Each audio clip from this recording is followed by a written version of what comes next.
유대인의 교육법 중에 배고픈 자에게 물고기 한 마리를 주는 대신에 물고기를 잡는 법을 가르치라라는 교훈이 있습니다. 물고기 한 마리는 배고픈 자에게 한 끼 이렇게 배고픔을 해결할 수 있지만은 물고기를 잡는 법을 가르치면은 배고픔을 평생 근본적으로 해결할 수 있다라는 의미인 것입니다. 우리 신앙생활도 우리가 배고픈 자의 그런 모습으로서 하나님께 이것저것 달라고 이렇게 간구합니다. 하나님 돈 주세요, 자동차 주세요, 아파트 주세요, 건강 주세요, 축복 주세요, 뭐 달라 그럽니다. 그런데 이런 것 받으면은 또 부족한 것이 발견되어지고 계속해서 달라 평생 달라고만 하는 이런 자를 거짓 신앙생활이라고 얘기를 합니다.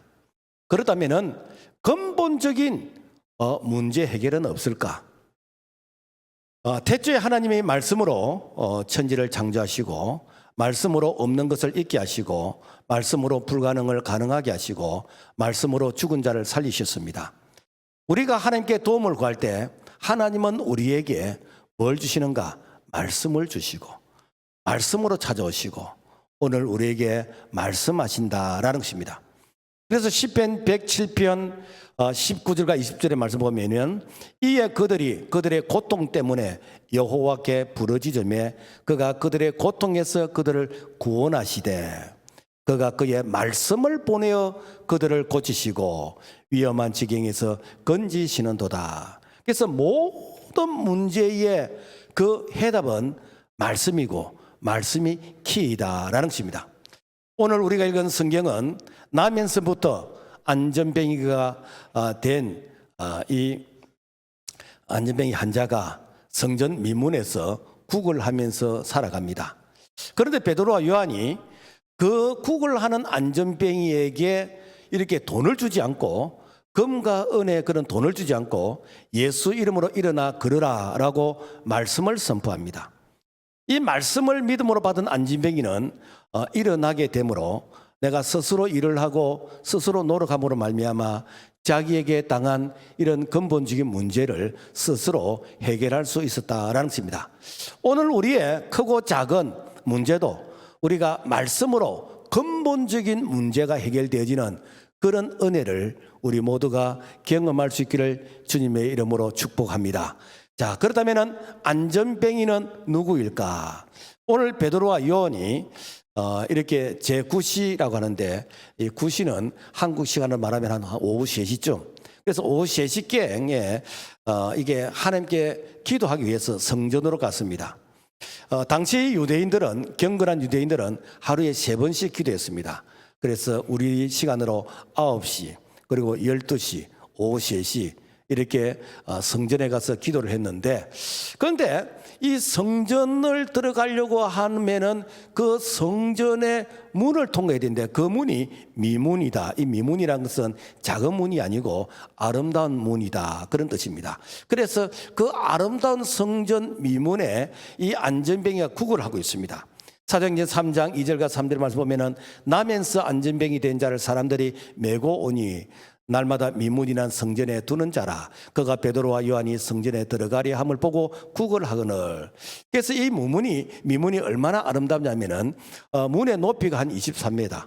23m. 우리 천장이 이렇게 한 8m 정도 되어지는데 얼마나 크겠습니까? 넓이가 18m 정도 되는 이런 아름다운 이런 미문에 그러니까 사람들이 많이 그쪽으로 지나다니겠습니까? 자, 그래서 그 미문에 자기가 혼자서 걸어올 수 없으니까 건강한 사람이 그 안전뱅이를 얕든 뭐 들것에 들었든지 여기서 니 오늘 이렇게 구걸하면서 하루 일당을 벌어라 라고 하면서 그 미문에 안전뱅이를 앉혀두었습니다. 당시에 유대교에서는 그 남을 구제하고 돕는 일은 하나님께서 기뻐하시는 일이라고 이렇게 믿었기 때문에 그래서 안전뱅이에게 내가 이렇게 도움을 제공하는 것은 내가 하나님 앞에서 복을 받을 수 있는 그런 길이라고 생각해서 그렇게 싫어하질 않았어요. 그래서 안전뱅이가 성전 미문에 있는 것을 뭐 이렇게 쫓아낸다든지 그렇게 하지 않았어요. 그리고 안전뱅이 역시 나도 내가 여기서 구걸하는 것이 이것이 그렇게 민폐가 아니다. 왜냐하면 내 때문에 다른 사람들이 복을 받을 수 있다라는 이런 생각을 할 수가 있었습니다. 어쨌든 이 안전뱅이는 평생 구걸하는 그런 입장이다 보니까 사실은 나도 남을 좀 돕고 싶은 그런 생각이 안 들겠습니까? 내가 평생 얻어먹는 한 푼 달라고 참 눈치 보면서 앉아있는 그런 신세보다는 나도 남을 좀 도우면서 살고 싶다 이런 생각이 들었을 것입니다. 그래서 이 안전뱅이가 나이가 한 40세쯤 되어지는데 40년 동안 자기 병을 고치기 위해서 뭐 좋은 약도 먹어봤을 것이고 유명한 의사에게 찾아가서 이렇게 또 치료도 부탁을 해봤을 것이고 그야말로 해볼 거는 다 해봤겠습니까? 그렇지만은 고치지를 못했어요. 그러니까 어떤 면을 보면은 참 그 인생이 참 처량하고 참 불쌍하다라는 것입니다. 자, 그렇다면은 그 안전뱅이가 그 시대만 있었을까?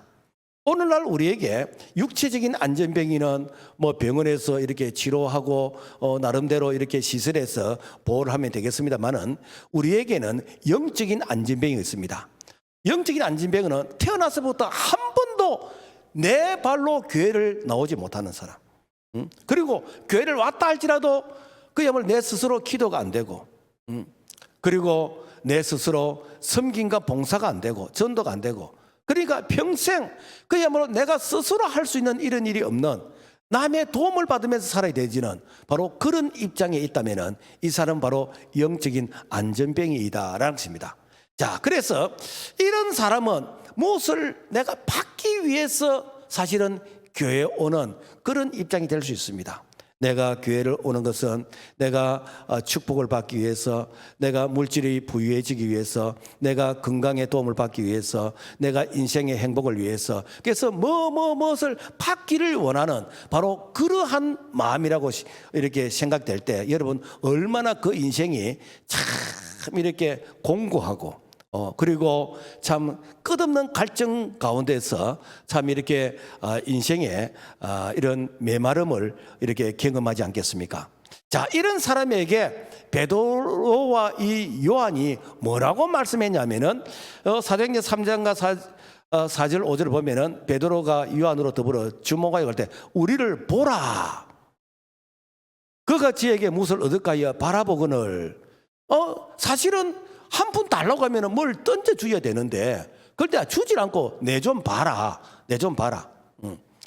그러니까 뭐 특별한 걸 주는가 싶어서 바라보았다라는 것입니다. 여러분 내 좀 봐라고 말할 때 여러분 뭘 의미하기 위해서 나를 보라고 했을까요? 자, 이 베드로와 이 요한은 예수 이름으로 말씀을 전하게 됩니다. 그래서 6절에서 보면은 베드로 가로되 은과 금은 내게 없건지와 내게 있는 것으로 내게 주느니 곧 나사렛 예수 그리스도 이름으로 걸으라.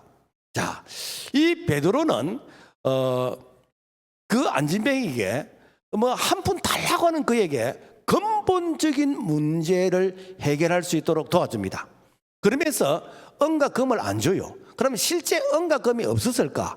우리가 사도행전 2장을 보면은 은과 금이 많이 있었습니다. 왜냐하면은 그 시대에 많은 이렇게 교인들이 자기 소유를 팔아서 그래서 가난한 자들에게 나눠주라고 이 교회 사도들 발 앞에 갖다 놓았어요. 지금 말하면은 그야말로 내가 지갑 열어서 구제헌금하는 게 아니고 내가 땅을 팔고 내가 재산을 팔아서 이거 어려운 사람들 좀 도와주세요라고 하면서 이게 목적 구제헌금을 했다는 것입니다.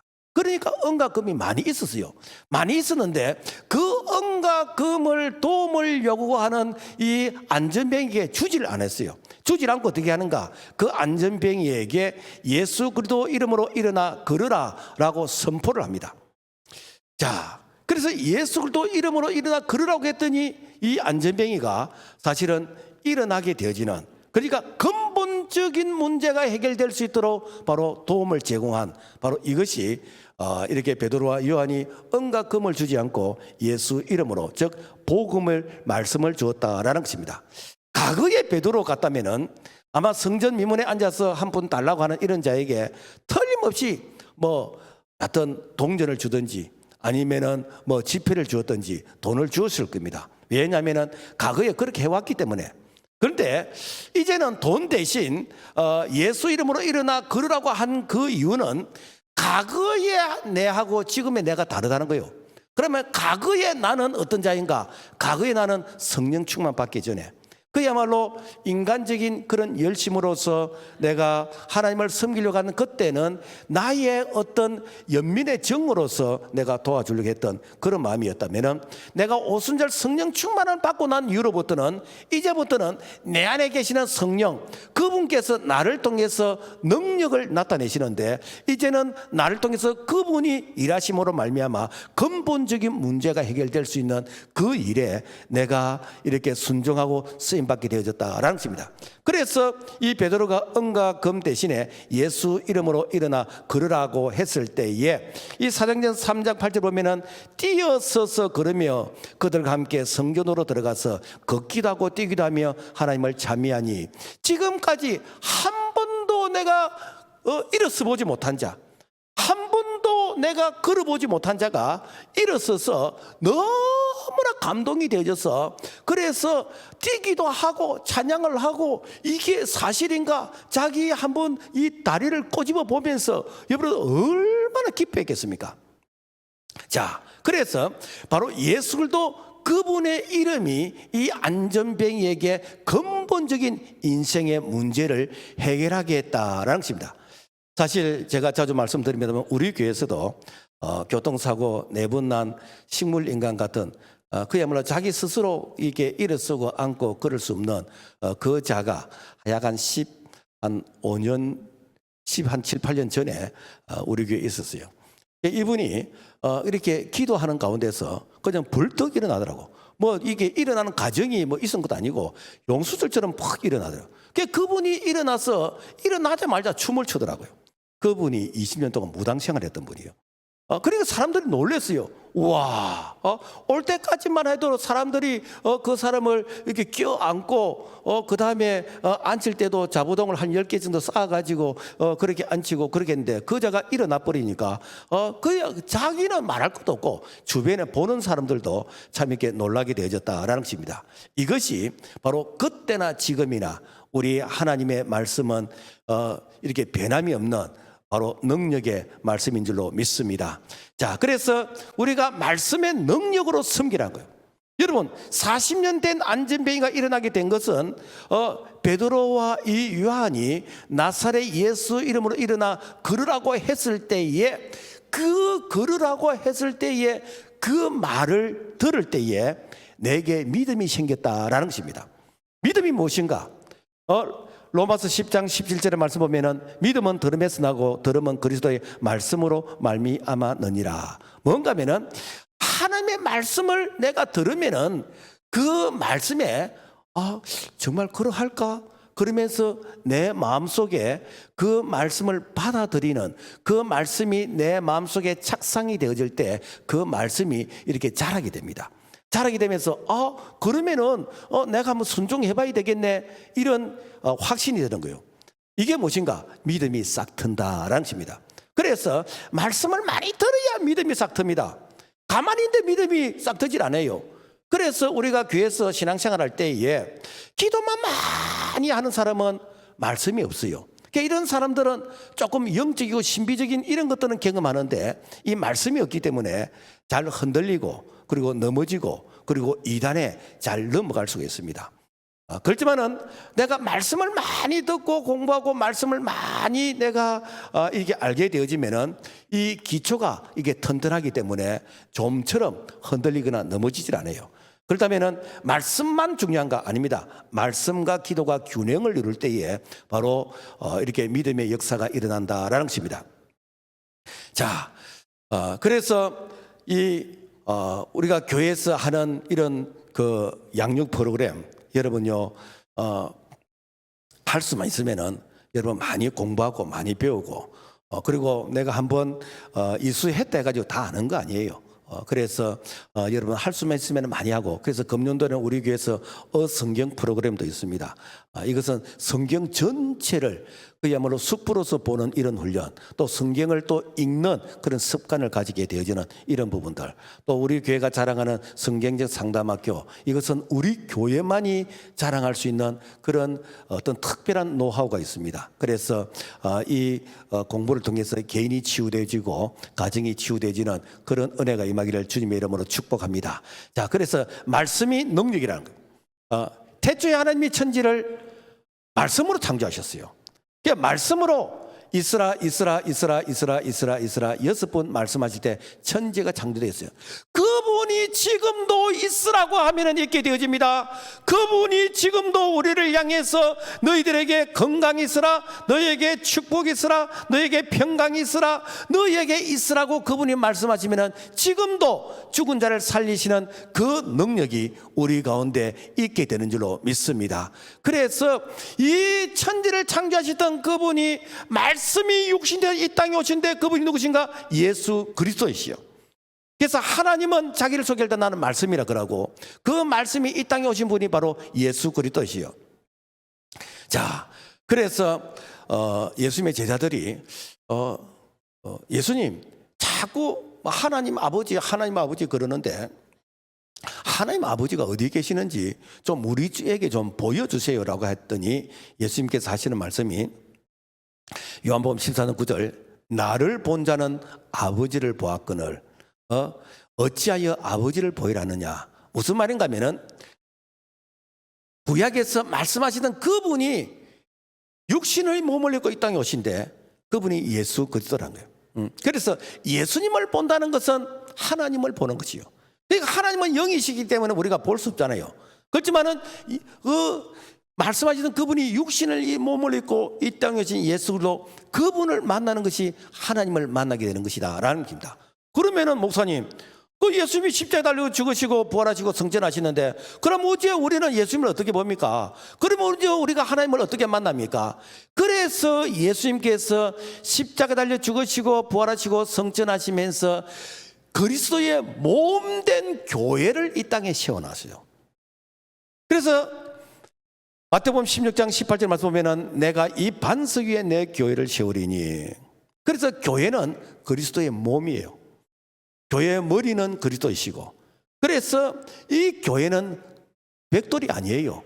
건물이 아니에요. 오늘 한 사람 한 사람 이렇게 십자가의 대속의 은총으로 구원받은 이 백성들의 모인 이 모임의 공동체가 교회인데, 그래서 예수님께서 교회를 사랑한 것이 나를 사랑한 것이다.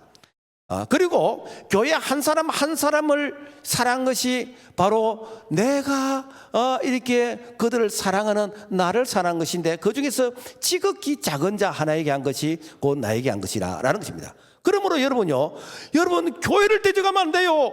교회를 떼져가는 것은 주님을 떼져가는 것입니다. 교회를 분열시키는 것은 주님을 십자가에 못 박는 것입니다. 교회를 욕하는 것은 주님을 향해서 떼져가는 것입니다. 그러므로 우리가 교회를 사랑하고 우리가 교회를 참 이렇게 어려운 자들을 주님의 마음으로 돌보는 것은 바로 이 시대에 부활성전하신 예수 그리스도 그분께서 교회를 이 땅에 세우시는데 바로 교회를 통해서 주님의 일을 우리가 대신 하게 되는 줄로 믿습니다. 그 다음에 말씀이 생명이라는 것이죠. 이스라엘 백성들은 광야 40년 동안 하늘에서 내린 만나를 먹었습니다. 그런데 그 만나를 먹고도 죽었습니다. 그러나 하늘에서 내려온 영원한 만나, 생명의 떡으로 오신 분, 그분이 바로 예수 그리스도이십니다. 그래서 요한복음 6장 51절의 말씀 보면은 나는 하늘에서 내려온 살아있는 떡이니 사람이 이 떡을 먹으면 영생하리라. 그러니까 산떡이신 예수 그리스도 그분을 먹으면은 영생을 한다. 그러면 우리가 예수 그리스도를 먹는다는 게 무엇인가? 예수 그리스도를 먹는다는 것은 바로 그분의 말씀, 그분의 말씀을 먹는 것이 바로 예수 그리스도를 먹는 것이요. 그래서 우리가 말씀을 먹는다는 것이 사실 실감이 안 나니까 예수님께서 십자가에 달려 죽으시기 전에 마지막 이게 만찬을 행하셨어요. 그 마지막 만찬을 행하면서 그러면서 떡을 떼주면서 자, 이 떡 받아 먹어라. 이것이 내가 너희를 위해서 살찌는 내 살이니라. 그리고 또 포도주를 부어주면서 이거 마시라. 내가 너희를 위해서 흘려나는 보배로운 피니라. 그래서 떡과 잔을 먹고 마심을 통해서 예수 그리스도를 먹고 마시는 바로 그러한 입체적인 은혜를 바로 성찬을 통해서 우리에게 교훈해 주셨습니다. 그래서 예수도 그분을 먹고 마신다는 것을 우리가 좀 더 현장감 있게끔 체험하기 위해서 우리가 성찬식을 통해서 우리가 예수님을 만나고, 그리고 그분이 하신 말씀을 내가 순종함을 통해서 바로 예수도 그분이 내 안에 계신다라는 것을 우리가 확신하게 되어지는데, 바로 이것이 바로 영원한 생명, 구원받은 자들에게 이렇게 특징이다라는 것입니다. 그러면은 내가 진짜 구원받았을까? 내가 진짜 영원한 생명이 내게 있을까? 사실 우리는 누가 구원받은지 우리는 모릅니다. 그러나 구원받은 사람들은 특징이 있습니다. 그 특징이 무엇인가? 주일 성수를 생명처럼 하는 거예요. 우리가 지키는 이 주일, 이것은 로드스데이, 주의 날이에요. 주의 날. 그래서 주일 성수를 내가 생명처럼 여기는 거예요. 내가 뭐 주일날 계모임 가고, 주일날 뭐 친척 결혼식 있고, 주일날 내가 뭐 있고, 여러분요, 우리가 주일날 바쁘잖아요. 그렇지만 가장 우선순위가 무엇인가? 바로 내가 주일날 예배 드리는 것이요. 혹시 어떤 사람들은 아이고 목사님, 내가 십계명에 보니까 안식일을 지키라고 하던데, 그런데 왜 이렇게 주일을 지킵니까? 신천지나 다른 데서는 자기네들은 안식일을 지킨다 그러고, 오늘 주일 지키는 이런 이게 전통 교회를 향해서 저가 이렇게 욕을 하던데, 그 어떤 게 된 겁니까? 여러분, 그 안식일의 그 주인이 누구신가?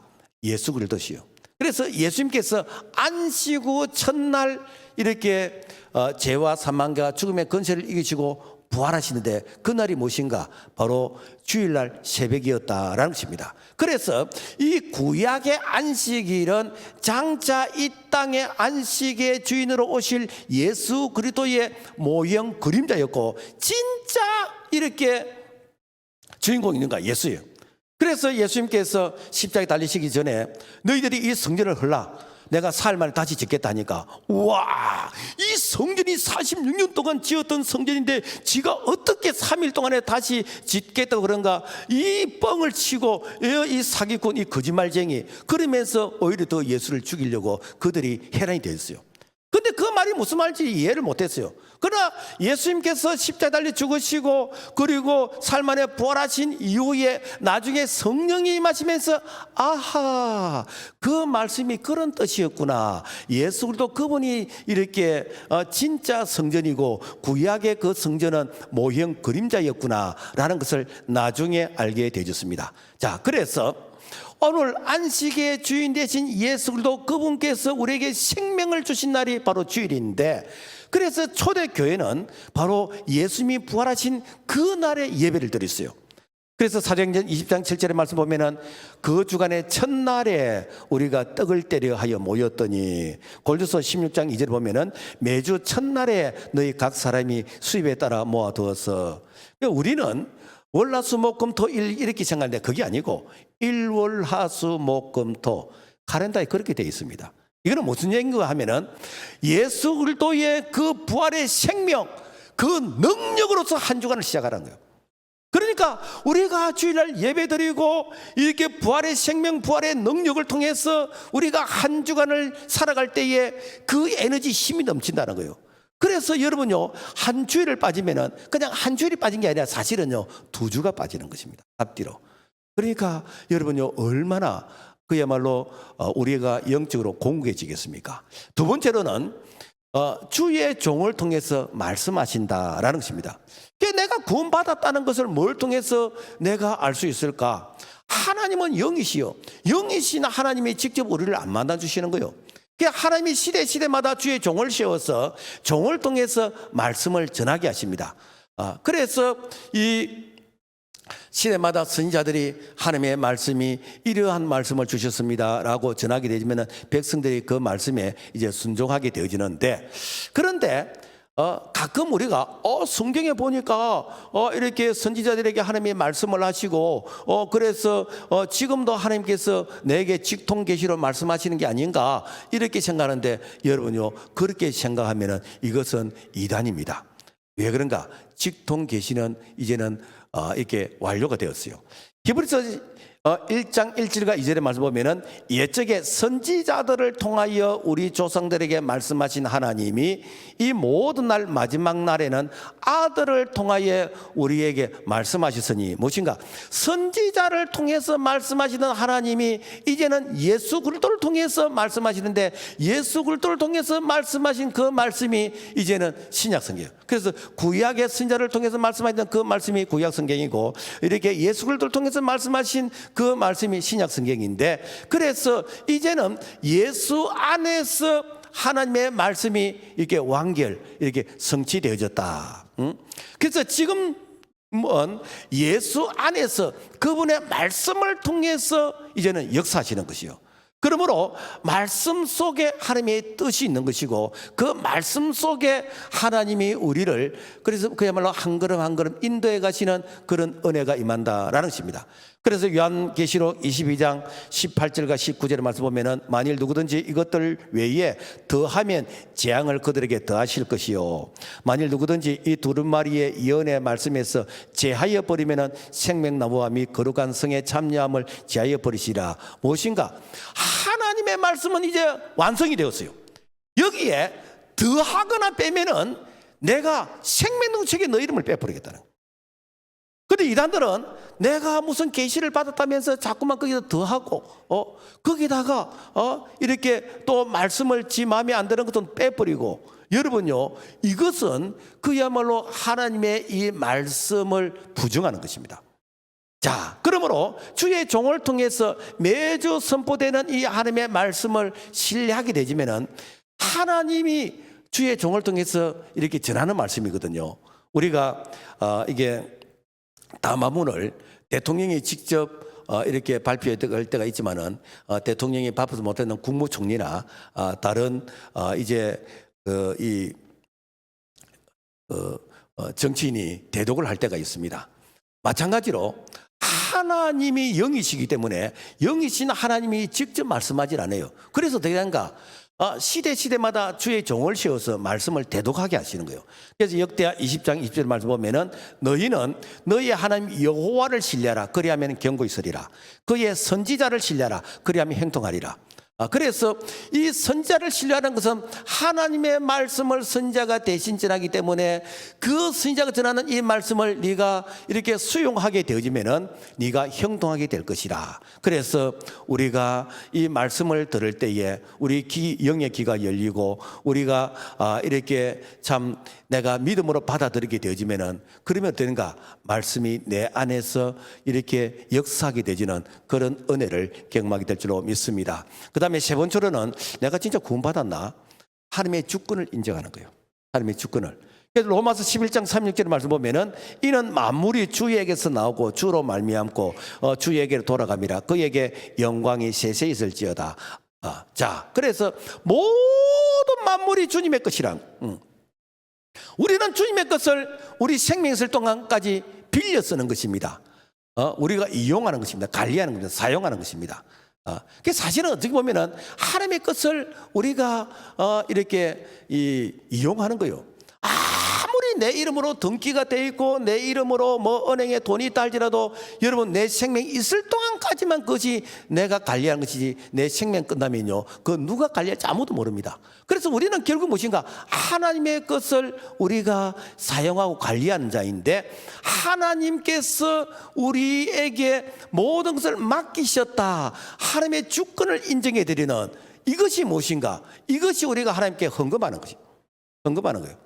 헌금은 교회 이름은 세금 내는 게 아니에요. 내가 이렇게 내기 싫은데 돈 떼이는 거 그게 아니에요. 하나님의 주권을 인정하신 거예요. 그래서 욥기 1장 21절 주신 이도 여호와시요 거두신 이도 여호와시니 여호와 이름이 영광을 받으시옵소서. 그래서 모든 것이 하나님의 것입니다.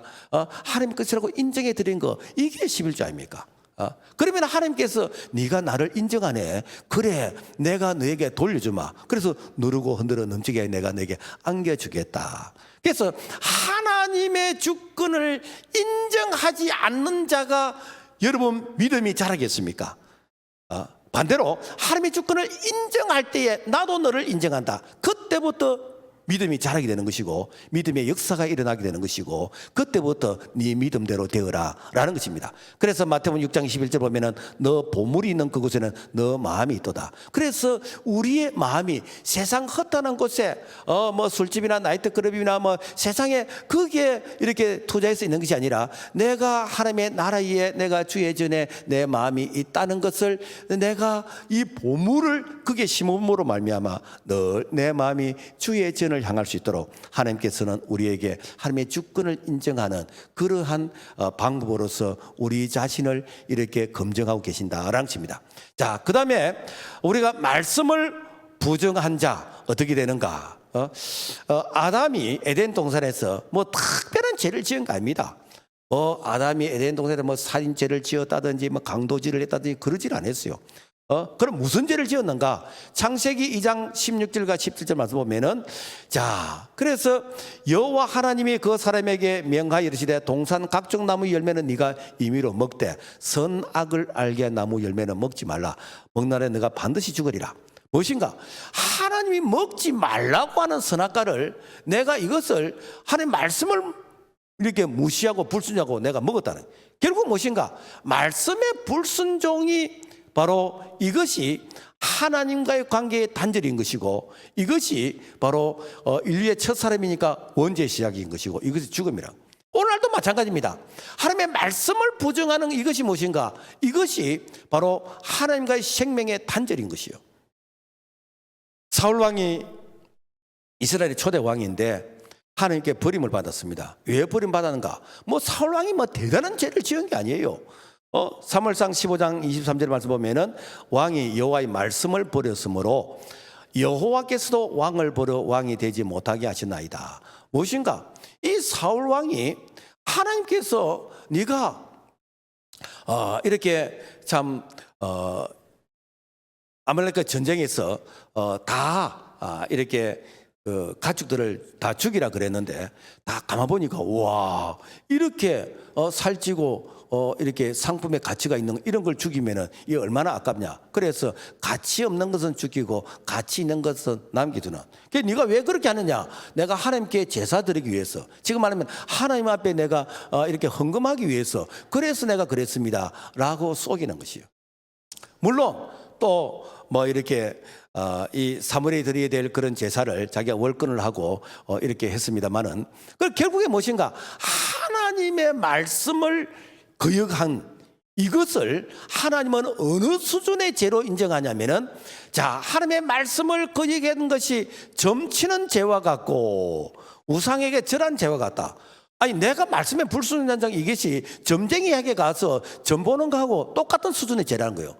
내가 하나님 말씀을 불순종했는데 내가 우상에게 가서 절하는 거하고 똑같은 수준의 이런 죄라는 거예요. 그러니까 오늘 여러분요, 우리가 말씀에 불순종하는 것은 내가 이렇게 이 점쟁이에게 찾아가서 이게 푸닥거리하고 내가 우상에 가서 엎드려 절하는 거하고 그 똑같은 수준의 하나님 보신다는 거예요. 여러분, 그런 자에게 하나님께서 복을 주시겠습니까? 하나님은 여호와를 가까이 하라. 그 가까이 하는 그 자에게 하나님께서 복을 주시는데 여호와를 가까이 한다는 게 무엇이지요? 바로 말씀을 가까이 하는 거 아닙니까? 여러분, 저주는 말씀의 불순종이에요. 신명기 28장 15절 말씀 보면은 너가 만일 너 하나님 여호와의 말씀을 순종하지 아니하여 이 모든 저주가 내게 임하여 내게 이를 것이니. 응? 자, 그래서 이 신명기 28장 1절부터 14절까지는 축복의 말씀이고 그리고 28장 15절부터 끝절까지는 이게 이제 저주의 말씀인데 축복의 말씀은 무엇인가? 말씀에 순종하면 들어가도 복을 받고 나가도 복을 받고 떡밥 그릇이 복을 받고 의약이 새끼가 복을 받고 복복복복복복복 되게요. 그런데 말씀을 네가 순종하지 않으면 들어가도 저주를 받고 나가도 저주를 받고 저주. 왜 그런가? 바로 말씀의 불순종은 하나님과 생명의 관계의 단절이라는 거예요. 그러니까 여러분이 하나님께서 복을 주실 수가 없죠. 여러분, 북한이 왜 못 삽니까? 1938년 9월 9일 평양 서문박교회에서 일본 귀신에게 절하는 것을 거기에서 장로 이 총회에서 가게를 했습니다. 가게를 했어요. 그래서 그 한때 이 평양이 예루살렘이라고 할 정도로 이렇게 큰 붕이 일어났는데 그 교회들이 일본 이렇게 신사에 이렇게 절하는 것을 가게를 했어요. 가게를 했어요. 그러니까 하나님을 버렸다는 거예요. 하나님 버렸다는 거예요.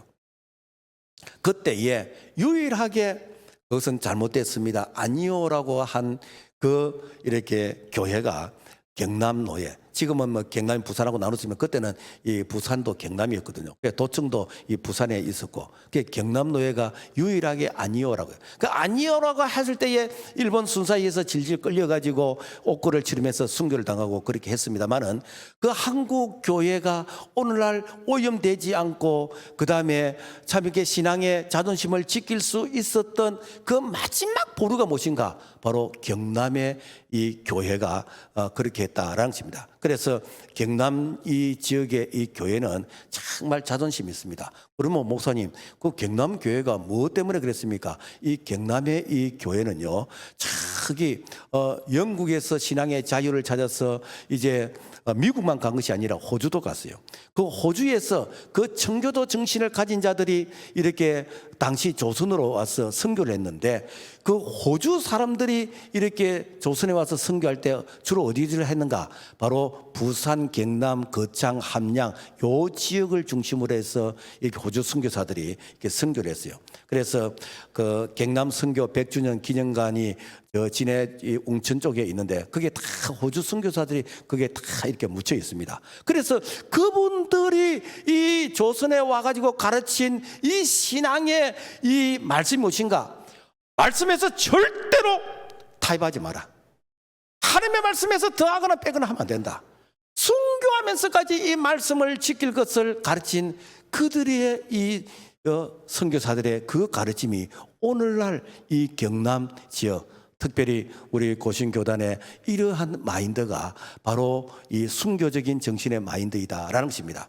그래서 이 참 믿음과 신앙을 지켰던 이 경남 땅, 뭐 이 얘기를 또 다음 기회 때 제가 다른 각도에서 좀 말씀을 드리겠습니다만은 그래도 하나님께서 6.25 때 유일하게 경남만 보호를 해주셨어요. 왜는가? 하나님의 위로였습니다. 자, 그래서 말씀을 거역하면은 어떻게 되는가? 시편 107편 10절과 11절 말씀 보면은 사람이 허감과 사망의 그늘에 앉으며 공고와 쇠사슬에 매이면 하나님의 말씀을 거역하며 지존자의 뜻을 멸시함이라. 자, 사람이 무엇 때문에 너희들이 망하느냐? 결국 하나님의 말씀을 부정하기 때문에 너희들 망한 것이다. 그래서 여러분요, 마귀 사탄은 어떻게 해서든지 이 말씀을 공부하고 배우는 것을 못하게 합니다. 어떤 분 그래요. 목사님, 저는 교회 와서 예배 드리는 거 좋은데 뭐 교회에서 자꾸 배워라 하는 거, 나는 학교에서도 공부를 못했는데 교회 와서 또 공부하라 그러니까 머리가 아픕니다. 그런데 학교 공부는 내가 출세하기 위해서 공부하는 것이고 교회에서 하는 이 말씀은요, 내 영혼이 사는 것이요, 내가 복 받는 것이요. 그래서 여러분요, 내가 교회에서 활동량이 많은 사람, 내가 교회에서 중요한 이런 역할을 이렇게 맡은 사람은 무조건 말씀을 공부해야 됩니다. 여러분, 말씀을 공부하지 않은 가운데서 내가 활동량이 많고 중직을 맡으면요, 여러분 마귀 흉내를 냅니다. 마귀 변호사가 됩니다. 여러분요, 이 마귀의 그런 모습을 보이게 됩니다. 왜 그런가? 내 안에 말씀이 없으면 인본주의가 되잖아요. 인본주의. 그래서 여러분요, 교회에서 중요한 역할을 하는 사람들, 활동량이 많아서는 무조건 말씀을 배워야 돼요. 여러분, 목사님 저도요, 학교 다닐 때보다도 사실은 현장에서 더 많이 공부합니다. 왜 그런가? 내가 인본주의에 이런 사람이 되지 않기 위해서. 그래서 여러분요, 2025년에는 정말 내가 머리에 김이 나도록 말씀을 한번 배워보세요. 그리하면 우리 하나님께서 넘치는 은혜로 축복하실 줄로 믿습니다. 그리고 하나님은 말씀으로 복을 주십니다. 신명기 28장 1절과 2절 우리 같이 한번 읽어볼까요? 시작. 너가 너 하나님 여호와의 말씀을 삼가 듣고 내가 오늘 네게 명령하는 그의 모든 명령을 지켜 행하면 너 하나님 여호와께서 너를 세계 모든 민족 위에 뛰어나게 하실 것이라. 너가 내 하나님 여호와의 말씀을 청종하면 이 모든 복이 내게 임하며 내게 이르리니 그러면서 복 하면서 14절까지 복을 약속하고 있습니다. 여러분, 미국 대통령이 한국을 이렇게 방문하실 때에 이 대통령 그 전용기를 타고 안 오겠습니까? 그죠? 그런데 이 대통령 전용기 비행기를 타고 한국에 오셨는데 언론은 트럼프 대통령이 방문하셨다 이렇게 합니다. 사실은 비행기가 왔어요. 비행기가. 이건 무엇인가? 바로 비행기는 대통령을 태우는 그런 도구 수단이었다. 그래서 이 대통령이 한국을 방문할 때 이 비행기는 대통령이 안전하게 오실 수 있도록 이렇게 이 도구로서 쓰임 받았다라는 것입니다. 여러분, 하나님이 우리를 찾아오실 때에 하나님이 쓰시는 도구가 있습니다. 그게 무엇인가? 그게 말씀이요, 말씀이요. 그래서 시편 107편 2절 보면은 제가 그 말씀을 보내어 저희를 고치사 위기에서 건지시는도다. 무엇인가? 이 주의 종이 이렇게 말씀을 선포하는 것은 하나님께서 이 주의 종이라는 이 도구를 통해서 이 말씀을 우리에게 전달하는 바로 그러한 은혜의 방편이다라는 것입니다. 그러니까 하나님이 직접 안 오시잖아요. 그 어떻게 하는가? 주의 종이 도구가 되어서 이 말씀을 이렇게 선포하면은 바로 하나님이 그 말씀을 통해서 자기의 뜻을 나타내시는 것이요. 그래서 우리가 요한복음 5장에 보면은 38년 된 병자가 고침을 받는데 그 병자가 의학적으로 고침받냐? 아닙니다. 말씀에 순종할 때에 그 말씀이 고친 거예요. 우리가 열왕기 5장에 보면은 나만 장군이 문둥병에 걸렸는데 요단강에서 7번 몸을 씻으라 할 때에 그 요단 강물이 이 나만 장군을 이렇게 깨끗하게 고치냐? 아닙니다.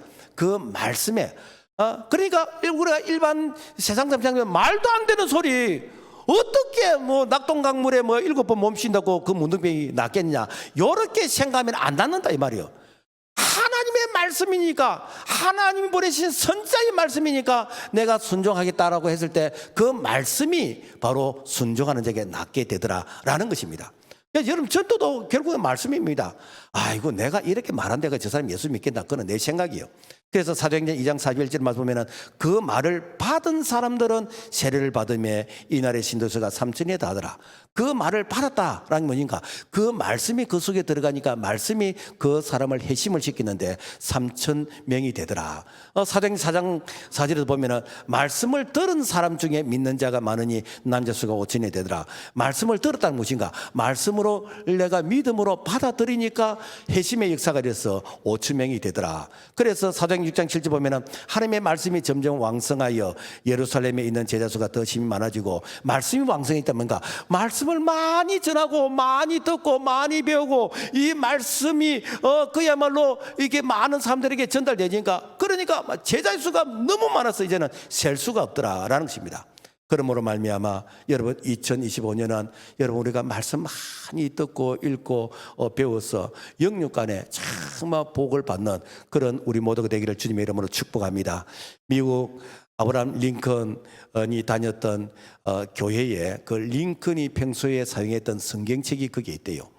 링컨은 9살 때 어머니가 세상을 떠나고 그리고 사업 실패로 17년 동안 빚 갚는 데 시달렸고 27번 실패를 거듭하다가 51세 될 때 미국의 16대 대통령으로 당선이 되었습니다.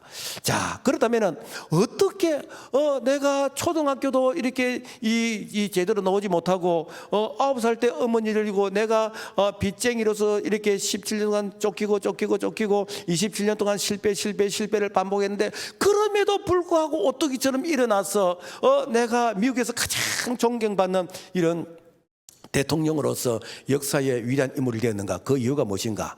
그 이유가 있습니다.